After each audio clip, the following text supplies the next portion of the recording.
Great Expectations Chapter 8 Mr. Bumbleshook's premises in the high street of the market town were of a peppercorny and farinaceous character, as the premises of a corn chandler and seedsman should be. It appeared to me that he must be a very happy man indeed, to have so many little drawers in his shop. And I wondered when I peeped into one or two on the lower tiers, and saw the tied-up brown paper packets inside, whether the flower seeds and bulbs ever wanted of a fine day to break out of those jails, and bloom. It was in the early morning after my arrival that I entertained this speculation. On the previous night, I had been sent straight to bed in an attic with a sloping roof, which was so low in the corner where the bedstead was, that I calculated the tiles as being within a foot of my eyebrows. In the same early morning, I discovered a singular affinity between seeds and corduroys. Mr. Bumbleshook wore corduroys, and so did his shopman, and somehow, there was a general air and flavour about the corduroys, so much in the nature of seeds, and a general air and flavour about the seeds, so much in the nature of corduroys, that I hardly knew which was which. The same opportunity served me for noticing that Mr. Bumbleshook appeared to conduct his business by looking across the street at the saddler, who appeared to transact his business by keeping his eye on the coachmaker, who appeared to get on in life by putting his hands in his pockets and contemplating the baker, who in his turn folded his arms and stared at the grocer, who stood at his door and yawned at the chemist, the watchmaker, always poring over a little desk with a magnifying glass at his eye, and always inspected by a group of smock frocks poring over him through the glass of his shop window, seemed to be about the only person in the high street whose trade engaged his attention. Mr. Bumbleshook and I breakfasted at 8 o'clock in the parlour behind the shop, while the shopman took his mug of tea and hunch of bread and butter on a sack of peas in the front premises. I considered Mr. Bumbleshook wretched company. Besides being possessed by my sister's idea that a mortifying and penitential character ought to be imparted to my diet, besides giving me as much crumb as possible in combination with as little butter, and putting such a quantity of warm water into my milk that it would have been more candid to have left the milk out altogether, his conversation consisted of nothing but arithmetic.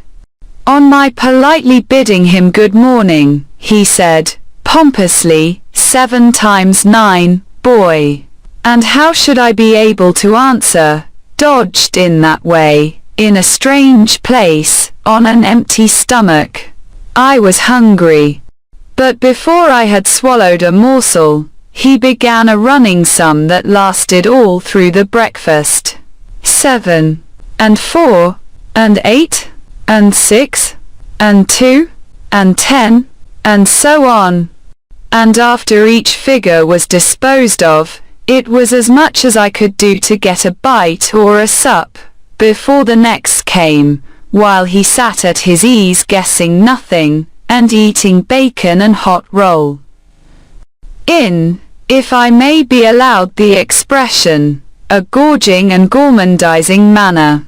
For such reasons I was very glad when 10 o'clock came and we started for Miss Havisham's, though I was not at all at my ease regarding the manner in which I should acquit myself under that lady's roof. Within a quarter of an hour we came to Miss Havisham's house, which was of old brick, and dismal, and had a great many iron bars to it. Some of the windows had been walled up. Of those that remained, all the lower were rustily barred. There was a courtyard in front, and that was barred, so we had to wait, after ringing the bell, until someone should come to open it. While we waited at the gate, I peeped in.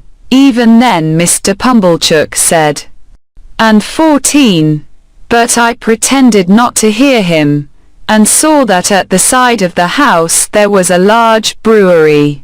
No brewing was going on in it, and none seemed to have gone on for a long time. A window was raised, and a clear voice demanded, 'What name?' To which my conductor replied, 'Pumblechook.' The voice returned, 'Quite right,' and the window was shut again. And a young lady came across the courtyard, with keys in her hand. 'This,' said Mr. Pumblechook, 'is Pip.' 'This is Pip, is it?' returned the young lady, who was very pretty and seemed very proud. 'Come in, Pip.'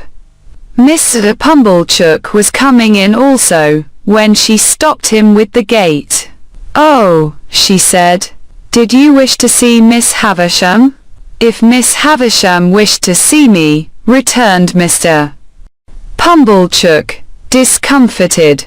'Ah,' said the girl, 'but you see she don't.' She said it so finally, and in such an undiscussable way, that Mr. Pumblechook, though in a condition of ruffled dignity, could not protest.